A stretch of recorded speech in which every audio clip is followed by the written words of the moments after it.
Hello viewers, আসসালামু আলাইকুম। আজকে আমরা দেখব কিভাবে জিমেইল অ্যাকাউন্টে থাকা নাম পরিবর্তন করা যায়। রিসিভারের ইনবক্সে সেন্ডারের ইমেইল ঠিকানার পাশাপাশি নামও প্রদর্শন করে জিমেইল, যা ডিসপ্লে নেম হিসেবে পরিচিত।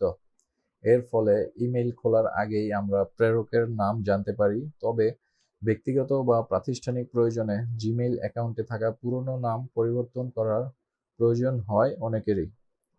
জিমেইল অ্যাকাউন্টে থাকা নাম কিভাবে পরিবর্তন করা যায় সেটি চলুন দেখে নেওয়া যাক। প্রথমে যেতে হবে প্রথমে জিমেইলে প্রবেশ করে এখানে সেটিংসে ক্লিক করতে হবে। সেটিংস থেকে এখান থেকে ক্লিক করতে হবে সি অল সেটিংস। এখান থেকে আপনাকে যেতে হবে অ্যাকাউন্টস অ্যান্ড ইম্পোর্ট অপশনে। তারপর নিচের দিকে আসলে দেখতে পাবেন সেন্ড মেইল অ্যাজ। এখানে ডান দিকে দেখতে পাবেন এডিট ইনফো নামে একটি অপশন রয়েছে। তো এডিট ইনফোতে ক্লিক করার পরে এরকম আরেকটি ট্যাব ওপেন হবে। তো এখান থেকে আপনার নামটি দেখতে পাচ্ছেন যা জিমেইলে রয়েছে, এবং নিচের দিকে একটি ফাঁকা ঘর দেখতে পাচ্ছেন। এখানে আপনি এখন যে কোনো নাম সিলেক্ট করলে আপনার নামের পাশে হতে পারে আপনার কোম্পানির নামের একটি অংশ, অথবা আপনি যে প্রতিষ্ঠানে রয়েছেন সেই প্রতিষ্ঠানের একটি অংশ থাকতে পারে। এখানে আপনি যেই নামটি সিলেক্ট করে দিবেন, আমি এখানে একটি নাম টাইপ করছি।